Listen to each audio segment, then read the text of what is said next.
Hello everyone, welcome back to MB Classes Labor Law and HRM. Today we are dividing one of the most scoring section of Unit 4, Organization Behavior. We are talking about learning theory. If you are preparing UGC NET, Code 55 JRF, even you are studying MBA, BBA, BCA, MCOM, this theory for all of you. Let's break it down.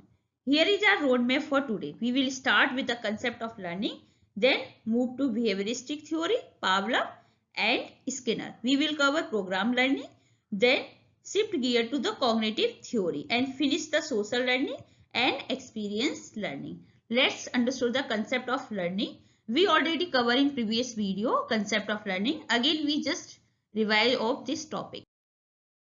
What is learning? Learning is relatively permanent change in behavior.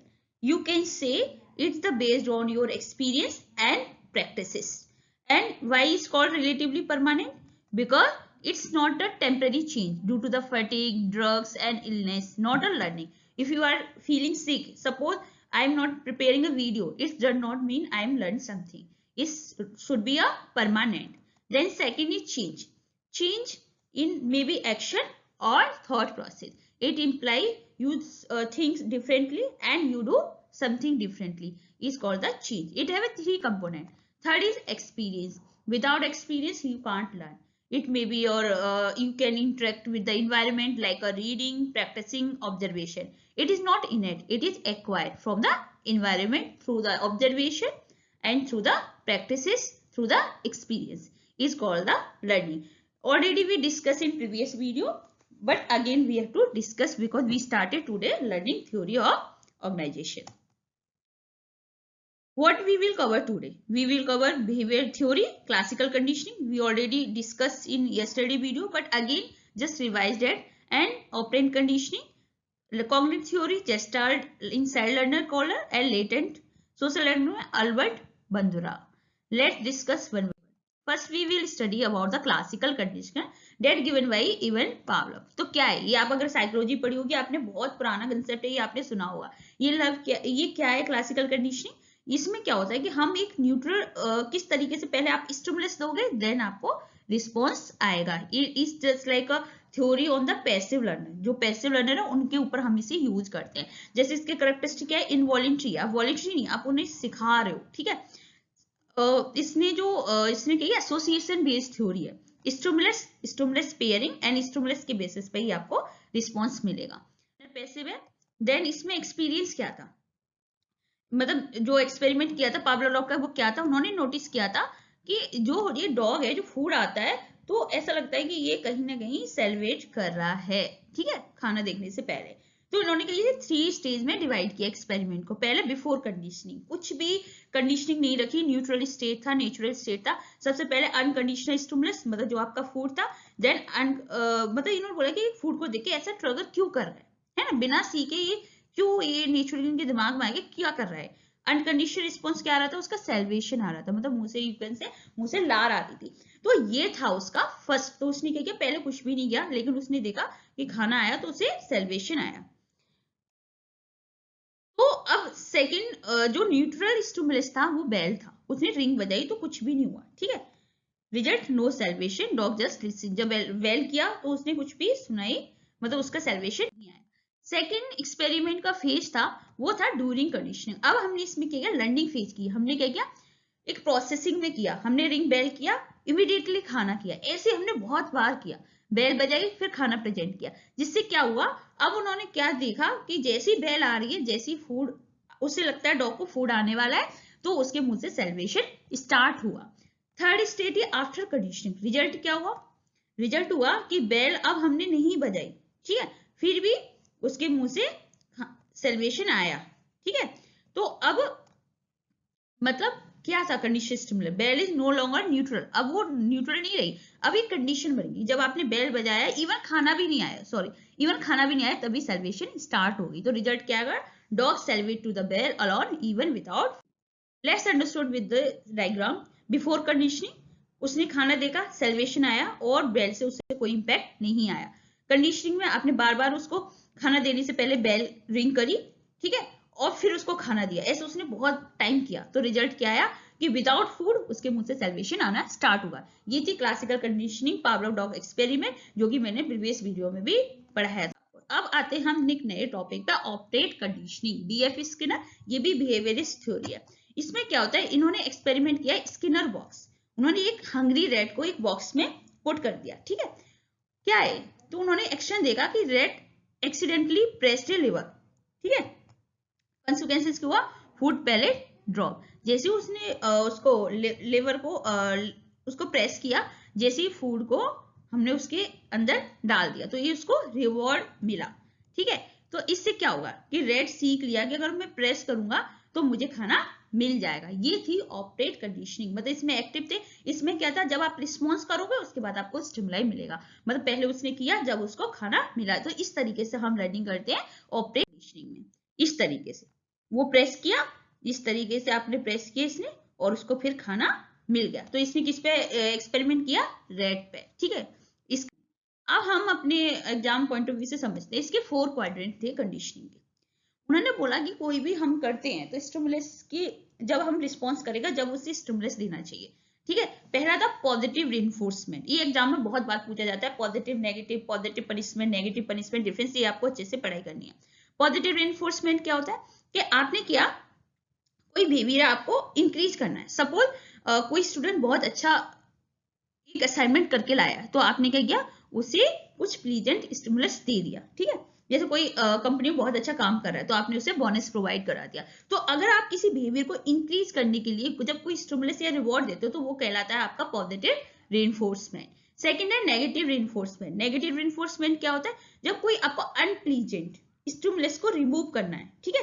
तो आपने क्या किया, negative reinforcement क्या होगा कि उसको, जो आपका employ come on time, boss stop nagging, तो आपने क्या किया, अब उसने नेगेटिवली रिइंफोर्स किया, ठीक है। ये नेगेटिव होगा कि आपने कुछ अनप्लीजेंट स्टिमुलस को रिमूव किया, ठीक है। तो इसमें भी बिहेवियर को क्या हो रहा है, इंक्रीज हो रहा है। तो अब क्या हुआ, अगर एम्प्लॉय टाइम पे आने लगा तो बॉस स्टॉप ने उसे क्या किया, उसे पनिश करना या फिर उसको करना रोक दिया। तो नेगेटिव रिइंफोर्स क्या होता है कि अगर आपने किसी चीज को रिमूव कर देते हैं, मतलब जो आपको अनप्लीजेंट स्टिमुलस जो आप दे रहे थे, जैसे आप कभी पनिशमेंट भी दे रहे हो या फिर कुछ आपने बोनस नहीं दिया उसको, तो अब उसने क्या किया, अब उसने वो बोनस जो नहीं दिया, अब उससे बोनस दे सकते हो। नेगेटिव, पॉजिटिव मतलब आप उससे कुछ दे रहे हो, ठीक है। नेगेटिव रिइंफोर्समेंट मतलब आपने जो अनप्लीजेंट था, जो उसके फेवर में नहीं था, उसको आपने रिमूव कर दिया। जैसे आपने उसको कुछ पनिशमेंट दे रखा होगा, आपने उसको रिमूव कर दिया। अगर एम्प्लॉय टाइम पे आ रहा है तो बेबॉस ने स्टॉप कर दी, उससे नेगोशिएशन करना, मतलब आप क्यों नहीं आ रहे हो, मतलब सब स्टॉप कर दिया। तो अब उसे लगता है कि बॉस मुझसे कुछ नहीं कह रहा, तो अब मैं ऐसे ही टाइम पे आऊंगा, अब मैं लेट नहीं आऊंगा। उसने रिमूव कर दिया अपना वो बिहेवियर। अब आता है पॉजिटिव पनिशमेंट। पॉजिटिव पनिशमेंट क्या होता है, एड अनप्लेजेंट स्टिमुलस। अब आपने क्या किया कि अगर पॉजिटिव पनिशमेंट क्या हुआ कि अगर आपने देखा कि कोई इंप्लॉय अच्छे से काम नहीं कर रहा, ठीक है, तो आपने क्या कर दिया, उसे एज ए पनिशमेंट दे दिया। पनिशमेंट दे दिया मतलब आप क्या करो, उसके उस बिहेवियर को, जो अच्छे से वर्क नहीं कर रहा, उसके बिहेवियर को आप डिक्रीज कर रहे हो। तभी तो अनप्लेजेंट है ना, वो उसके फेवर में नहीं है एम्प्लॉय के, तो उसने ऐड कर दिया।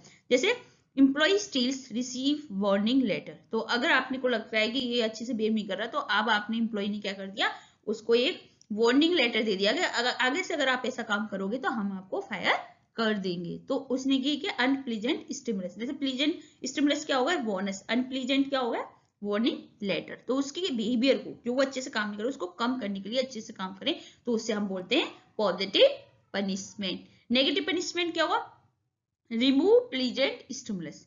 जो आपने क्या किया कि जो आपको मिल रहा था, सैलरी है, ठीक है, अब आपने क्या किया, सैलरी, उसने अच्छे से काम नहीं किया, उसके बिहेवियर को कम करने के लिए आपने उसकी सैलरी डिडक्ट कर ली। इंप्लॉय का अगर परफॉर्मेंस अच्छे से नहीं कर रहा, तो उसको सैलरी रिमूव कर दी, उसका बोनस रिमूव कर दिया। तो ये 4 टाइप्स के होते हैं। पॉजिटिव रिइंफोर्समेंट, आपने कुछ अच्छा सा बोनस जैसे ऐड कर दिया उसके बिहेवियर को और इंप्रूव करने के लिए। नेगेटिव, उसने क्या किया, जो आप पहले से अनप्लीजेंट था, जैसे कुछ उसको पनिश सैलरी में कट ऑफ मिला था, उसको अब हटा दिया, उसको बैलेंस सैलरी दी जा रही है, ठीक है।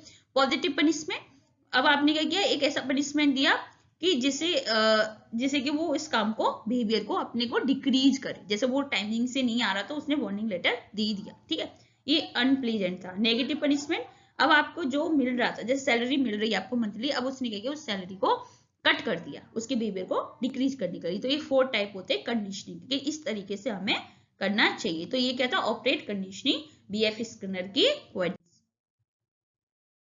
रीइंफोर्समेंट हमें कैसा करना चाहिए, अब आपको बता, हमने ये तो बता दिया कि आपको अनप्लीजेंट स्टिमुलस देना चाहिए, प्लीजेंट स्टिमुलस देना चाहिए, रिमूव करना चाहिए, ऐड करना चाहिए। तो शेड्यूलिंग क्या होती है, जैसे कि हमारा जो एम्प्लॉय है वो अच्छे से वर्क कर सके। तो शेड्यूलिंग पहला continuous reinforcement rule, reward given every time the behaviour happen. अगर सपोज उसने बहुत अच्छा काम किया तो हर बार आप उसे रिवॉर्ड दो। तो ये क्या कहलाया, कंटिन्यूअस रीइंफोर्स। रीइंफोर्स का मतलब होता है आप उसे फोर्स कर रहे हो उसके बिहेवियर को इंक्रीज करने के लिए। रीइंफोर्स का एज ए फोर्स अप्लाई करो ना, कि वो ऐसा ही बिहेव करे जैसा हम चाहते हैं, जो हमारी कंपनी के लिए अच्छा है। तो आपने क्या किया, उसे रिवॉर्ड दिया हर टाइम जब हुआ। सेकंड है intermittent partial reinforcement, reward are given only some time. मतलब अब क्या है कि उन्होंने ऐसा नहीं किया हर बार दे, जैसे अभी कभी कभी क्या होता है दिवाली पर बोनस मिलता है, सम टाइम, ठीक है। Reinforcement, reward are given only some time, this create stronger habit. इससे क्या होता है कि हमें पूरी साल मेहनत करनी है, क्योंकि हमें उस टाइम बोनस मिलेगा। अब इसमें भी बहुत टाइप्स होते हैं, जैसे फिक्स रेशियो। अब फिक्स रेशियो किया, आपने कुछ नंबर ऑफ एक्शन कर दिए, अगर आप इतना यूनिट कंप्लीट कर दोगे तो आपको रिवॉर्ड मिलेगा, ठीक है। वेरिएबल रेशियो क्या हो गया, आपने कुछ ऐसे कर दिया कि आपने बताया नहीं, reward after a random number of action, जब उसने बहुत सारे अच्छे से काम किए तब आपने उसको रिवॉर्ड दिया। इससे क्या होता है कि उसे लगता है कि उसे नहीं पता कि कब मैनेजर मुझे रिवॉर्ड दे दे, इसलिए मुझे पूरे टाइम अच्छे से मेहनत कर रही है, ठीक है। रेंडमली कर दिया, वेरिएबल है ना, रैंडम नंबर ऑफ एक्शन किए, तो इसमें यूजर क्या करता है, उसे पता ही नहीं है कब मिलेगा, तो वो हमेशा ट्राई करता रहता है। तो ये क्या कहलाता है, वेरिएबल रेशियो। देन थर्ड है फिक्स इंटरवल, एक सेट टाइम कर दिया कि यस आपको इतने टाइम के बाद बोनस मिलेगा। थर्ड है variable interval, reward after random time interval, मतलब उसमें कोई गैप नहीं है। अब आपने कुछ कभी कभी कुछ 3 महीने बाद बोनस दिया, कभी 4 महीने बाद दिया। ये हमारे 4 कैटेगरी होते हैं जो इंटरमीडिएट पार्शियल रिवॉर्ड के अंदर आते हैं। तो इसमें क्या है, शेड्यूलिंग कैसे करता है, मतलब बीएफ स्किनर ने भी बताया, या तो आप कंटिन्यूस दे सकते हो या आप इंटरमीडिएट के बेसिस पे दे सकते हो, और इसको अच्छे से समझ सकते हो, क्योंकि एग्जाम में सिंपल आपसे कोई नहीं पूछेगा, आपको हमेशा एसएसआर रीजनिंग में इसी तरीके से क्वेश्चन। अब आते हैं किस तरीके, फिक्स इंटरवल में क्या कर गया आपने, और अच्छे से समझ लो, रिवॉर्ड आफ्टर फिक्स टाइम, ठीक है। फिक्स टाइम के बाद रिवॉर्ड क्या गया, मंथली सैलरी या अर्ली वेजेस। बिहेवियर पैटर्न क्या, एवरेज परफॉर्मेंस, एम्प्लॉय मे वर्क हार्ड जस्ट बिफोर पे डे। अब आपको पता है कि अगर उसको लगता है कि अब आने वाला है, तो वो क्या करेगा, अच्छे से बिहेव करेगा, अच्छे से परफॉर्म करेगा। फिक्स रेशियो क्या होता है, फिक्स आउटपुट, जैसे मैंने बोला आपको इतनी यूनिट प्रोड्यूस करनी है, अगर आप इतनी यूनिट प्रोड्यूस कर दोगे तो आपको रिवॉर्ड मिलेगा, मतलब it's based on quantity. Variable interval, variable interval मतलब आफ्टर रैंडम टाइम, सरप्राइज, जैसे आपने बहुत अच्छा काम किया, आपका बॉस आपको ऑब्जर्व कर रहा है, अब उसने उसको अपने अच्छी से मेहनत करी है बहुत टाइम, तो आपको उसने रिवॉर्ड दे दिया। तो ये होता है वेरिएबल इंटरवल। वेरिएबल रेशियो, अब आपने रिवॉर्ड दे दिया after random output, sales commission, जैसे आपने कुछ अच्छे से आउटपुट प्रोड्यूस किया है, तो आपने उसका कुछ कमीशन जो सेल्स का है वो उसमें दे दिया। तो इस तरीके से हमारे ये 4 शेड्यूलिंग में आते हैं इंटरमीडिएट में, इस तरीके से हम रीइंफोर्स करते हैं एम्प्लॉय को रिवॉर्ड देने के लिए, जिससे वो अच्छा परफॉर्म करे। अब आता है programme learning, is based on BF Skinner operate conditioning. ये मेथड क्या होता है, ठीक है। प्रोग्राम लर्निंग क्या होती है, अभी ये क्या आ रहे हैं, ये आपके एग्जाम में पूछे जाते हैं। ऐसा नहीं लर्निंग में सिर्फ आप बीएफ स्किनर और पावलोव और अल्बर्ट बंद्रा की पढ़ लो, ये तो सभी पढ़ा रहे हैं, लेकिन अगर जेआरएफ की तैयारी करनी है तो आपको सारी थ्योरी डिटेल में पढ़नी पड़ेगी। प्रोग्राम लर्निंग क्या होता है, इस method of self instruction where the material is broken down into small sequential steps. अब इसमें क्या होता है, हम खुद ही अपने आप को इंस्ट्रक्ट कर रहे हैं, प्रोग्राम जैसे कंप्यूटर का प्रोग्रामिंग होती है ना, उसके जैसा। तो हमने क्या किया, सारे मटेरियल को स्टेप्स कर दिया स्लो डाउन में, और सीक्वेंस वाइज हम उसको सीख रहे हैं, जैसे मॉड्यूल होता है। Learner must answer a question at each step and receive immediate feedback whether they are right और रॉन्ग। अब वो क्या करता है, हर क्वेश्चन, जैसे उसमें एक क्वेरी है, अगर आपको वो सीखना है तो आपको वो कंप्लीट कर रही हो, अगर आपको तुरंत बता दे नहीं आपने यहाँ पे गलत किया, आप दोबारा से करिए। जैसे कंप्यूटर पे आप लर्न करते हो कुछ भी, तो वो एक जब हम जैसे वो करते हैं ना, स्पीड टेस्टिंग करते हैं, तो वो तुरंत बताता है आपने यहाँ पे रॉन्ग मेंशन किया टाइपिंग में, तो ये बताता जाता है। तो ये प्रोग्रामिंग लर्निंग है। प्रोग्रामिंग लर्निंग भी 2 टाइप की होती है हमारी। फर्स्ट वन है लीनियर प्रोग्रामिंग, जो बीएफ स्किनर ने दी थी। सेकंड है ब्रांचिंग प्रोग्रामिंग, नॉर्मल क्राउडर ने। लीनियर क्या होता है, आपको पता है सिंपल होती है, सारे स्टेप बाय स्टेप आप उसको ऐड करते जाते हो। और ब्रांचिंग क्या होती है, जो हमारी वो होती है क्राउडर ने दी थी, जो जिगजैग कस्टमाइज्ड है। तो पार्ट क्या है, स्ट्रेट है, इसका जिग जाएगा। फ्रेम साइज क्या होता है, स्मॉल, 1-2 सेंटेंस, ठीक है, छोटा सा दे दिया, बस आपको वो अरेंज करना है। इसमें क्या होता है, लार्जर पैराग्राफ एंड पेजेस होते हैं। फीडबैक क्या होता है, इसमें हम फीडबैक देते हैं, you are right and wrong. तो अब इसमें ब्रांचिंग हम बताते हैं आप क्यों रॉन्ग थे, हम उसको अगेन करेक्ट करते हैं, उसे रिमेडियल, उसको सुपरवाइज करते हैं, ठीक है। फोकस क्या होता है, गेटिंग द आंसर राइट, उसको बस कैसे भी करके आंसर राइट आना चाहिए, ठीक है। उसमें अंडरस्टैंड करते हैं उसको मीनिंग को। एप्लीकेशन क्या है, रोट लर्निंग, जब हम किसी को मेमोराइज करते हैं, किसी का प्रोसीजर होता है उसको लर्न करते हैं, तो उसमें यूज करते हैं। ये होते हैं कंसेप्ट एंड डीप रिसर्च में यूज करते हैं ब्रांचिंग प्रोग्रामिंग, ठीक है। तो आपको पता होना चाहिए प्रोग्रामिंग भी 2 टाइप्स की होती है, जो कि स्किनर के बेसिस पे ही ये हमने डिफाइन किया। अब आते हैं फेडलुथान, ओबी मेड प्रोग्राम, ये भी बीएफ स्किनर के बेसिस पे इन्होंने डेवलप किया। तो अगर आपसे पूछे कि ओबी मोड फ्रेमवर्क किसने दिया था, तो आपको पता होना चाहिए फेडलुथान ने दिया था। इन्होंने बताया था कि हम लर्न को कैसे करते हैं, इसके 5 स्टेप्स थे। फर्स्ट था हमारा आइडेंटिफाई क्रिटिकल बिहेवियर, सबसे पहले आप आइडेंटिफाई करोगे कौन से बिहेवियर को आप जज करोगे, ठीक है। तो अभी आपने स्पेसिफिक किया, ऑब्जर्व किया, मेजरेबल किया, मतलब उसे आइडेंटिफाई किया। जैसे उसने बोला, आपने बोला कि जो आपका एम्प्लॉय है वो 15 मिनट लेट आ रहा है डेली, तो आपने क्या किया, आइडेंटिफाई किया उसका बिहेवियर जो आपको बॉदर कर रहा है। Step 2, measure baseline data, count current frequency. अच्छा, 1 दिन लेट आया, 2 दिन लेट आया, और 4 to 5 डे लेट आया, स्टेब्लिश बिफोर अ नंबर, ठीक है। तो आपने क्या किया, उसको मेजर किया कि कितना लेट आ रहा है, क्योंकि अगर 1 दिन आ रहा है तो आप इसे इग्नोर कर दो, ठीक है। 2 दिन आ रहा है, अब आप देखा कंटिन्यूसली कोई इंप्लॉय लेट आ रहा है, तो आप उसने किया है मेजर किया, मतलब आपने अटेंडेंस लाइन से उसको डिकोड कर लिया। Step 3, functional analysis, ABC model. Functional analysis में क्या किया आपने, ए स्टैंड फॉर ट्रिगर, अब आपको ट्रिगर किया कि क्यों आ रहा है, फिर उसका बिहेवियर माइंड में आया, बिहेवियर क्या है, लेट है, कंसिक्वेंसेस क्या है, आपने इग्नोर कर दिया, ठीक है। तो अब डिटरमाइन वाई, मतलब उसके माइंड में ये बिहेवियर लेट आ रहा है और इसे आप इग्नोर कर रहे हो, मतलब वाई फंक्शन को एनालिसिस किया on the basis of ABC. A stand for trigger, B for behavior, C for consequences. अब आपने उसने क्या किया कि उसको इंटरवेन किया, ठीक है, उसको मतलब उसको बताया कि आप क्यों लेट आ रहे हो, ठीक है। आप उसे पनिशमेंट दे सकते हो या एक्सटेंशन दे सकते हो, intervene, develop, apply strategy, use strategy, positive या नेगेटिव रिइंफोर्समेंट दे सकते हो, आप पनिशमेंट दे सकते हो या एक्सटेंशन कर सकते हो, ठीक है।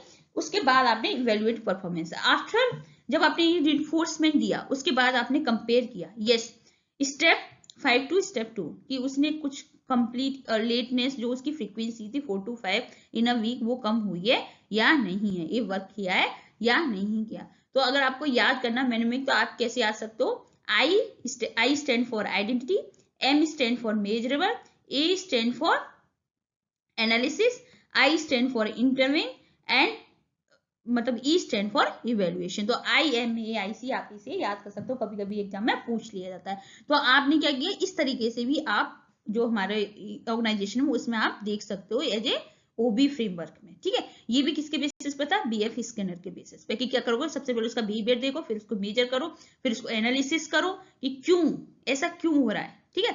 आपने इग्नोर कर दिया इसके रिजल्ट, इसलिए फिर आप उसे through the punishment, through the reinforcement negative, उसको एक्चुअल में फिर उसको इवेल्युएट करो। तो ये था हमारा फेडलुथान ओबी फ्रेमवर्क, जो भी था हमारा ऑपरेट, मतलब ये बिहेवियर में ही है हमारी थ्योरी। देन शेपिंग, आप शेपिंग कैसे करोगे, ठीक है। तो इन ओबी यू कैन नॉट, ऐसा नहीं कि फर्स्ट टाइम कोई भी इंप्लॉय रिक्रूट किया अब आप उसे स्टार्ट कर दो, ठीक है, रिइंफोर्स करना, ऐसा नहीं होता। अब आप क्या करोगे, शेपिंग यूज करोगे। तो कभी कभी शेपिंग टर्म है, तो उसमें प्रोसेस क्या होगी, reinforce successive approximate desire behaviour. अब वो एम्प्लॉय कैसा, उसके बेसिस पर आप उसे स्टार्ट करोगे। एग्जाम्पल, अगर कोई नया सेल मतलब नया ट्रेनी आया है, ठीक है, फर्स्ट दिन क्या करोगे कि सिर्फ उसको प्रेज करोगे। जब कोई, हम कहते हैं ना, जब कोई कंपनी में फर्स्ट टाइम आया तो हमें ओरिएंटेशन प्रोग्राम रखते हैं, ठीक है। तो अगर आपने उसने कुछ नहीं किया, लेकिन even if they fail but you are praising employ, ये ऐसे प्रोसेसिंग है। मतलब शेपिंग में कैसे ला सकते हो, आपका डिजायर बिहेवियर आप एक्सपेक्ट करो किसी भी एम्प्लॉय को कि मुझे ऐसा बिहेवियर चाहिए एम्प्लॉय का। तो ऐसा नहीं कि आप फर्स्ट डे उसको फोर्स करोगे, नो। पहले दिन आप अगर फेल है फिर भी आप उससे प्रेज करोगे, फिर उसके बाद आपने देखा कि जब मीटिंग हुई जब करोगे, और जब फिर प्रोसेसिंग स्टार्ट हो रही है फिर आप सेल कंप्लीट हो जाएंगी जब प्रेज करोगे। मतलब धीरे धीरे जो प्रेजिंग पॉसिबल है, रिवॉर्ड पॉसिबल है, वो धीरे धीरे आप एक्सटेंड कर दोगे। तो इस तरीके से आपका जो सेल क्लोजिंग टारगेट था वो पूरा होगा, तब आप करोगे। ये कहलाता है shaping, we can give from the training and development. तो ये आपका आ गया बीएफ स्किनर। अब आते हैं हम कॉग्निटिव थ्योरी। अब हमारी बिहेवियर थ्योरी कंप्लीट होगी। कॉग्निटिव थ्योरी में सबसे पहले हम होता क्या है, इन्होंने तो बोला कि हम किसी को अगर कोई अगर अच्छा रिस्पॉन्स कर रहा है तो उसे स्टिमुलस, मतलब उन्होंने जो हमारे एम्प्लॉय उन्हें एज ए मशीन की तरह ट्रीट किया, उसके बिहेवियर को तो इग्नोर करते हैं, उसके माइंड में क्या थॉट प्रोसेस चल रहे हैं उनको इग्नोर करते हैं। तो इन्होंने क्या, learning is the internal mental process, thinking, memory, problem solving, not just a change in behaviour. ये अंदर की प्रोसेस है, ये जस्ट लाइक अ ब्लैक बॉक्स कंसेप्ट है, ठीक है। उन्होंने तो ब्लैक बॉक्स कंसेप्ट को समझा ही नहीं, उन्होंने बोला कि जैसा बिहेव करें उसके बेसिस पे उन्हें रिवॉर्ड दो। लेकिन लर्निंग थ्योरी वो बेस्ड ऑन ब्लैक कंसेप्ट, उसके अंदर क्या है माइंड में, उसके बेसिस पे उसको लर्निंग होगी। तो शिफ्ट क्या है, रिएक्शन अगेंस्ट बिहेवियर, ठीक है। जो बिहेवियर का आया वो उसका रिएक्शन कैसे, मतलब कैसे आया उसका बिहेवियर का रिएक्शन, उस पर करेंगे।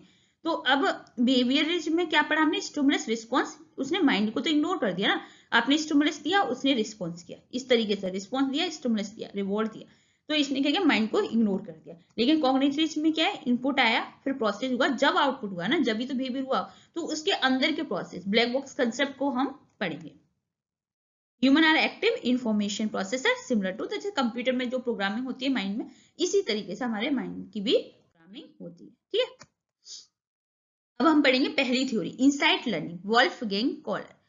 इन्होंने बोला कि एक पहले इन्होंने एक्सपेरिमेंट किया किस पे, चिंपैंजी के, उसका नाम था सुल्तान, ठीक है। सिनेरियो किया उन्होंने, क्या किया कि एक बनाना जो एक उसमें उसको बंद किया और बनाना रख दिए, स्टिक से बनाना उसकी पहुंच से बाहर थे, जैसे कुछ ऐसे कुछ टांग दिया, फिर उसकी स्टिक्स और वहां पे छड़ी भी रख दी, ये स्टिक्स प्रोवाइड कर दी। देन ऑब्जर्वेशन किया कि उसने ट्रायल और एरर मेथड नहीं अप्लाई किया, मतलब रैंडम जंपिंग नहीं करी। He said, thought and then connected two steps to reach the fruit. मतलब उसका ये था कि उसने ऐसा नहीं कि ऐसे, क्योंकि पहले क्या था, आप प्रैक्टिस कर रहे थे ना प्रॉब्लम में, आपने फूड किया, फूड देने से पहले आपने बेल बजाई, ठीक है। इसमें क्या था, ऐसा कुछ नहीं है, रैंडम नहीं है। उसने माइंड में प्रोसेसिंग कनेक्ट करी, फिर उसने टू स्टिक को कनेक्ट किया, देन उसको फ्रूट को कैच किया, देन उस बनाना को लिया, ठीक है। कंक्लूजन क्या है, लर्निंग हैपन थ्रू सडन आहा, मतलब उसके माइंड में हुई, not a just a repetition process, ऐसा नहीं बार बार रिपीट किया, उसके माइंड में प्रोसेस आई और देन उसने कैच कर लिया फ्रूट। इस तरीके से देखो, preparation, problem identify, initial attempt fail, इस तरीके से। अब उसने क्या किया, इंक्यूबेशन, पॉज, अनकॉन्शियस प्रोसेस का माइंड है, इनसाइट, सडन रियलाइजेशन, आह मोमेंट, अच्छा ठीक है। तो इन्होंने ऐसे दो स्टिक दी, केला बनाना ऐसे था, और उसके बेसिस पे उन्होंने क्या किया, दोनों को ऐड करके फिर उस बनाना को कैच कर लिया। तो ये क्या है, learning is the cognitive process involve sudden reorganise of perception, then insight, aha moment, इस तरीके से वो अपना माइंड को यूज करता है, ठीक है। तो ये थी हमारी Wolfgang Kohler insight learning theory. तो आपको पता होना चाहिए किसकी थी, चिंपैंजी की, जिन्होंने बनाना और स्टिक का यूज किया।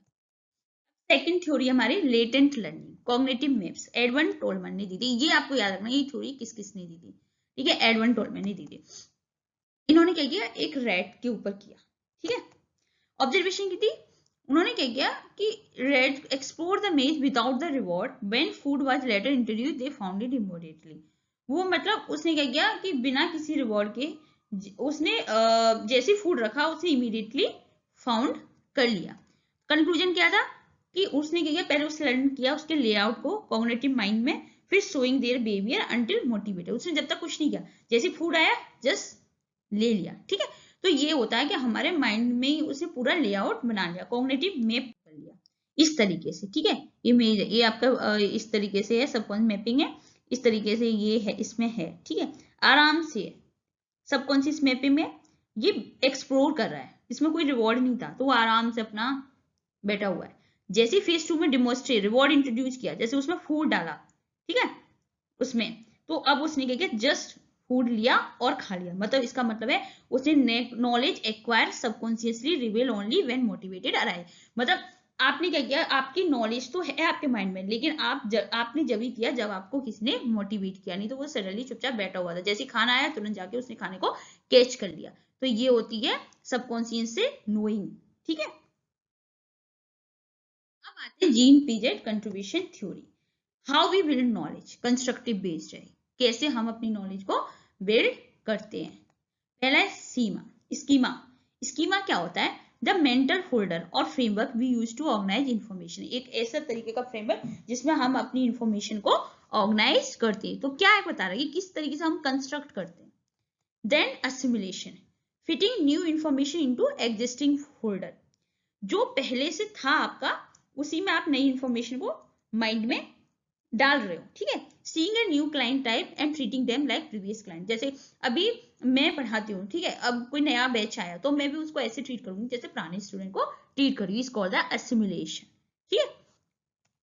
देन अकोमोडेशन, अब क्या किया, creating a new folder for new information, अब आपने क्या किया कि अब आपने जो नए बैच आया अब उसको एक नए बैच की तरह ट्रीट किया। Example, realising this client require totally new negotiation strategy, पता चला कि जो बच्चे थे उनका मेथड, उनका लर्निंग, उनका अंडरस्टैंडिंग अलग था, और जो नए स्टूडेंट आए उनका एकदम पैटर्न अलग है। तो स्कीमा क्या हो गया, सबसे पहले एक फ्रेमवर्क होता है, ठीक है, आपने उसको ऑर्गेनाइज को कैसे, मतलब इन्फॉर्मेशन कैसे ऑर्गेनाइज करना है। देन असिमिलेशन, उस पुराने ही में आप नई सेट करने की कोशिश कर रहे हो, ठीक है, अपने माइंड को कनेक्ट करने की। अकोमोडेशन में अब आपने जो नई प्रोसेस थी उसको नई तरीके से स्टार्ट किया। ये थी जीन पियाजेट की कंट्रीब्यूशन, इस तरीके से स्कीमा, ठीक है, फिर असिमिलेशन देन अकोमोडेशन, इस तरीके से आपका चलता है। तो स्टेजेस क्या होती हैं, कॉग्निटिव डेवलपमेंट की sensory motor, pre operation, concrete operation and formal operation, ये हमारी स्टेज है कॉग्निटिव डेवलपमेंट की, आपको पता होना चाहिए। अगर आप चाहते हो कि इस पे मैं एक्सप्लेन करूं तो आप मुझे कमेंट सेक्शन में मेंशन कर दीजिए स्टेजेस क्या है। अब आते हैं हम सोशल लर्निंग थ्योरी, जो कि हमारी अल्बर्ट बंदुरा ने दी थी, ठीक है। उन्होंने बोला कि हम क्यों, मतलब अगर हमें कोई चीज सीखनी है तो हम क्यों अपने ऊपर एक्सपेरिमेंट करें, हम दूसरों से भी तो लर्न कर सकते हैं। तो is the based on learning by observation, ठीक है। उन्होंने बोला कि ब्रिज, जो बिहेवियर और कॉग्निटिव के बीच में जो ब्रिज है ना, अच्छा कॉग्निटिव हो गई हमारे माइंड, ठीक है, बिहेवियर हमने रिएक्शन है, उनके बीच में ये ब्रिज की तरह काम करती है, ठीक है। फोर कंसेप्ट का, people learn new behaviour, value, attitude bye observing other people और मॉडल। अभी हम क्या पढ़ते जा रहे थे, जो हमारी माइंड प्रोसेस में हो रही है, हम खुद सफर कर रहे हैं जब हम एक्ट कर रहे हैं। बिहेवियर में क्या, हमने स्टिमुलस दिया, जब उसने रिएक्ट किया, लेकिन इसने कहा कि नहीं, इनके बीच में एक सोशल लर्निंग थ्योरी है जो हम दूसरों को ऑब्जर्व करके कनेक्ट कर सकते हैं। Observation learning, we learn by watching other, vicarious, that's why is called the vicarious learning. Self efficacy, the belief one's own ability to success, ये हमें बिलीव है कि मैं दूसरों से, अगर आपको ऐसे आप मुझसे पढ़ के सीख सकते हो ना पढ़ाना, तो ये क्या है, सेल्फ एफिकेसी है। तो आप believe is one's own ability to success. Then reciprocal determinant, behaviour, personal factor, ये सारे डिटरमिनेंट है, इनके बेसिस पे इन्फ्लुएंस होता है हमारा learning theory. Influence, all influence each other, एक दूसरे को करते हैं। जो ऐसा मेरा बिहेवियर है, पर्सनल फैक्टर कैसे हैं, इन्वायरमेंट क्या है, उसके बेसिस पे आप लर्न करते हो कि कितना बेटर लर्न कर सकते हो। जैसे आप इसमें देख सकते हो कि ये इसको देख के प्रैक्टिस कर रहा है, तो ये क्या है, social learning. You learn from the social, you learn from the environment, you can observe environment, ठीक है। इस तरीके से अल्बर्ट बंजानी का मॉडल है, ये ऑब्जर्वर है, ठीक है। फिर ये इसको प्रोसेस कर रहा है। कॉग्निटिव प्रोसेस क्या हुई, सबसे पहले आपने अटेंशन, उसका अटेंशन दिया, focus on model behaviour, then retention, remember the observer behaviour, जैसा वो काम कर रहा है उसका माइंड में मतलब रिमेंबर किया। मोटिवेशन, जब आपने आया कि यस मुझे इसी तरीके से काम करना है, तो उसने उस काम को परफॉर्म कर दिया। तो ये हमारी कॉग्निटिव प्रोसेस इस तरीके से माइंड में काम करती है। लेकिन ये मॉडल है इस तरीके से, ये हमारा माइंड चल रहा है। बिहेवियर रिप्रोडक्शन क्या होगा, सेल्फ इफिकेसी, उसे पता है, बिलीफ इन एबिलिटी कि yes I will do it, ठीक है। इन्वायरमेंटल रिइंफोर्समेंट, कहीं ना कहीं जब वो काम कर रहा है तो आप उसे फीडबैक दे रहे हो, रिवॉर्ड दे रहे हो कि yes you are doing in right path और you are doing in wrong path, इस तरीके से हमारा होता है, ठीक है। रेसिप्रोकल डिटरमिनेंट क्या हो गए, अभी जो मैंने पढ़ा है इसमें क्या है, पर्सनल फैक्टर, बिहेवियर और इन्वायरमेंट, ये सारे एक दूसरे को इन्फ्लुएंस करते हैं कि आपका पर्सनल फैक्टर कैसे है, आप एक्चुअल में लर्निंग करना चाहते हो या नहीं। ये वही लोगों के लिए जो एक्चुअल में लर्न सीकिंग एटीट्यूड है, ठीक है। और ये इस तरीके से हम सोशल, हमारी जो थ्योरी है लर्निंग थ्योरी, इस तरीके से हम इसको समझते हैं। किस तरीके से स्टेप है कि इस तरीके से हम इनको लर्न कर सकते हैं। तो cognitive evidence in social learning theory, इसके मॉडल पे ARRM है, एक्रोनिम में से A stand for attention, you must choose to focus. अगर आप किसी को, दूसरे को अगर लर्न करना है तो सबसे पहले आप फोकस होने चाहिए। अगर आप, मैं आपको सिखा रही हूँ, अगर आपको सीखना है तो सबसे पहले आपको फोकस होना चाहिए, सीरियसली आपको स्टडी करनी पड़ेगी, ठीक है। Attention, you must choose to focus, it means you have to choose to monitor focus. Then retention, you must remember what you saw, मैंने क्या देखा, मुझे रिमेंबर करना अपने माइंड में, मतलब मेमोरी के फॉर्म में। Then reproduction, you must assess your own ability to do self judgement, क्या मैं इसको कर पाऊंगा, अपने आप की एबिलिटी को असेस करो कि yes you are succeed in doing perform task और not. Then motivation you must decide if reward is worth the effort, decision making, अगर आपको पता है आपको रिवॉर्ड मिलेगा इसको करने से या फिर आपने फीडबैक है तो आप इस तरीके से डिसीजन ले सकते हो। Yes I am able to doing everything by observing other people, ठीक है। तो ये क्या कॉग्निटिव एविडेंस, मतलब इस तरीके से ये काम करती है सोशल लर्निंग थ्योरी। तो A stand for attention, then retention, then reproduction R, and M stand for motivation. तो ये हमारा क्या है 4 स्टेप है मॉडलिंग के, जो कि हम एक्ट करते हैं माइंड मेंटली है ना, ये फिजिकली नहीं है, सिर्फ माइंड में चल रहा है आपका, नॉट फिजिकल वन। आपने सिर्फ माइंड में किया, अटेंशन है, रिटेंशन माइंड में रखा, reproduction ability, then motivation, decide करो कि आपको ये करना है या नहीं है, वर्थ मेकिंग है या नहीं। देन अब आता है Kolbe's experiential learning theory, ELT, ठीक है। ये भी हमारा कंस्ट्रक्टिव अप्रोच है, लर्निंग बाय डूइंग। अभी हम बाय कैसे कर रहे थे, ऑब्जर्व कर रहे थे दूसरों को देख के, अब हम खुद करना, कैसे खुद करके सीखना, ये कहलाता है कॉल्ब एक्सपीरियंस। की पॉइंट्स क्या है, प्रोपोनेंट सबसे पहले आपको पता होना ही है, डेविड कॉल्ब ने दिया था, और ये बहुत जरूरी है, कभी कभी वो पूछ लेता है, ऐसा नहीं है आप सिर्फ अल्बर्ट और BF स्किनर, आइवन पावला, वो क्यों पूछेगा इतना इजी, जब आपको JRF क्वालिफाई करवाना है, आपको सारी लर्निंग थ्योरी डिटेल में पढ़नी पड़ेगी। तो ये कोड definition, learning is the process whereby knowledge is created through the transformation of experience, जो आपके एक्सपीरियंस के बेसिस पे जब आप कोई भी नॉलेज को क्रिएट करते हो तो वो आपका लर्निंग कहलाता है। फॉर्मूला क्या है, learning equal to experience versus reflection, जो आपने एक्सपीरियंस किया अब आप वो रिफ्लेक्ट कर रहे हो ना, तभी तो learning, that's why is called learning by doing. Relevance क्या है, ये अब रोट मेमोराइजेशन नहीं है जो बिहेवियरिज्म में पड़ी थी कि आपने बस याद करो, रिपीटेशन चलाओ, उसके बेसिस पर आ जाएगी। ये क्या है, एक्टिव एप्लीकेशन, मतलब कंस्ट्रक्टिव बेस्ड है, आपको इसमें खुद करना पड़ेगा, कंस्ट्रक्टिव है तब आप उसको सीखोगे। 4 स्टेज क्या है लर्निंग साइकिल की, फर्स्ट है concrete experience, doing it, Kolb ने दी है ना एक्सपीरियंस लर्निंग की, कंक्रीट एक्सपीरियंस क्या है, doing, the learner encounter new experience और सिचुएशन, सबसे पहले लर्नर क्या करता है, न्यू एक्सपीरियंस और सिचुएशन से सीखता है, पहले देखता है कि क्या एक्सपीरियंस ले रहा है और क्या सिचुएशन, ये कहलाता है कंक्रीट। देन एग्जांपल लो, a manager try a new leadership style, team actor react badly, अगर उसने क्या किया, एक मैनेजर है, कंक्रीट एक्सपीरियंस है ना, फर्स्ट टाइम देख रहा है वो, तो उसने क्या किया, एक नई लीडरशिप स्टाइल करी तो उसकी टीम ने उसे अच्छे से ट्रीट नहीं किया, तो ये क्या है concrete experience. Then reflective observation, thinking about it, अब उसने इसे सोचा कि ऐसा मेरे साथ क्यों रिएक्ट कर रहे हैं, the learner review the experience. Example, the manager asked why were they angry, what actually did I से, मतलब आप क्यों एंग्री हो, आप क्यों मुझसे बैड रिएक्ट कर रहे हो, ऐसा मैंने क्या कहा है, ठीक है। अब आता है एब्स्ट्रैक्टिव कंसेप्चुलाइजेशन, लर्निंग फ्रॉम इट, अब उससे आप सीखो, आपने क्या किया, लर्नर कंक्लूड और फॉर्म ए न्यू थ्योरी, अब उसने क्या किया, उसके बेसिस पर उसने अपनी नई थ्योरी बनाई। Example, my team prefer democratic leadership not autocratic command, तो उसकी टीम ने क्या किया, अब क्या कर रहे थे, ऑटोक्रेटिक लीडर स्टाइल फॉलो कर रहे थे, लेकिन उसकी टीम को डेमोक्रेटिक लीडरशिप स्टाइल, डेमोक्रेटिक मतलब participative decision making, autocratic it means only boss से everything, boss impose force to every employee, they have to obey. Experimentation, फिर try again, learner apply the new idea the world to see what happen.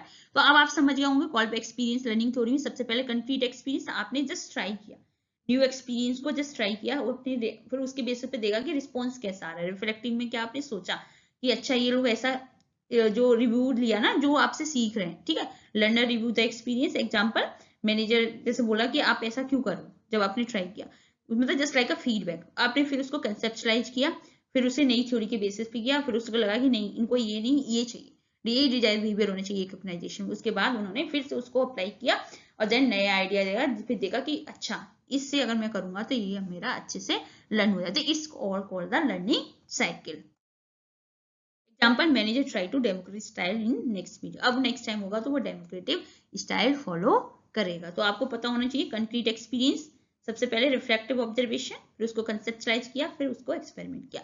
ये आप कहीं ना कहीं इसको process को, बस आप कंसेप्ट को समझो इन थ्योरी को, ठीक है, इस तरीके से। अब इन्होंने बोला कि अच्छा ये 4 टाइप की लर्निंग होती है जब हम किसी ऑर्गेनाइजेशन में होते हैं, तो जैसे आपकी स्टाइल है डाइवर्जिंग, ये कॉल्ब एक्सपीरियंस लर्निंग से आया। डाइवर्जिंग स्टाइल क्या है, कॉम्बिनेशन है, क्या थी, कॉल्ब एक्सपीरियंस लर्निंग बाय डूइंग थी। तो इन्होंने बोला कि जैसा सिचुएशन होगा वैसे ही हमें रिएक्ट करना है, उसके बेसिस पे जैसे जहां जैसा फील है वैसे ही रिएक्ट करना है। डाइवर्जिंग स्टाइल है अगर आपकी लर्निंग की, तो आपने क्या किया, फील किया और उसको देखा, ठीक है, फीलिंग प्लस वॉचिंग। करेक्टरिस्टिक क्या होगा, इमेजिनेटिव, इमोशनल, क्योंकि आप फील कर रहे हो और उसको देख रहे हो। तो ये कैसे होगा, करियर कैसा होगा, HR और काउंसलर, ठीक है, आप इस फील्ड में जा सकते हो जब आप फील भी करो और ऑब्जर्व करो। वॉचिंग तो है, देख रहे हो और महसूस कर रहे हो, तो you are going in HR counsellor. Assimilating style कैसे होगी, थिंकिंग एंड वॉचिंग। आपने क्या किया, माइंड में देख भी रहे हो, माइंड आपका मेंटल कॉग्निटिव लेवल भी रन कर रहा है। ये कैसी है, logical theoretical, less interested in people. ये क्या है, लोगों में कम इंटरेस्टेड है, माइंड फोकस ज्यादा है, मेंटल लेवल कॉग्निटिव फोकस ज्यादा है। ये लॉजिकल उसमें, तो ये कौन होते हैं, रिसर्चर, ठीक है, जो डीप रिसर्च करते हैं, PhD स्कॉलर। R&D डिपार्टमेंट होता है जो आपकी कंपनी का, ठीक है। अब आता है कन्वर्जिंग। कन्वर्जिंग क्या है, थिंकिंग, जैसे आपने देखा डाइवर्जिंग क्या है, फीलिंग और वॉचिंग, किया कुछ नहीं है। असिमुलेटिंग में thinking and watching, feeling thinking में सिर्फ अगर आप फील कर रहे हो, वॉच कर रहे हो तो HR काउंसलर, असिमुलेटिंग में सिर्फ सोच रहे हो, देख रहे हो तो आप रिसर्चर। कन्वर्जिंग में आ गया एक्चुअल डूइंग, सोच भी रहे हो और कर भी रहे हो, मतलब प्रैक्टिकल प्रॉब्लम सॉल्व कर रहे हो, तो आप क्या है, इंजीनियर या टेक्नीशियन फील्ड में जा सकते हो। अकोमोडेटिंग मतलब आप फील भी कर रहे हो और कर भी रहे हो, मतलब फील भी हो रहा है। Risk taker, intuitive gut feeling, action oriented, ये कैसे फील्ड में जा सकते हैं, सेल्स में, ठीक है। टारगेट आपको कंप्लीट भी करना है, आपको यहाँ पे रहना है। तो ये हमारे जो 4 लर्निंग स्टाइल्स हैं जो कि आपको पता होनी चाहिए। डाइवर्जिंग मतलब सिर्फ आपने महसूस किया और देखा, assimilating thinking and watching, converging thinking and doing, and accommodating feeling and doing.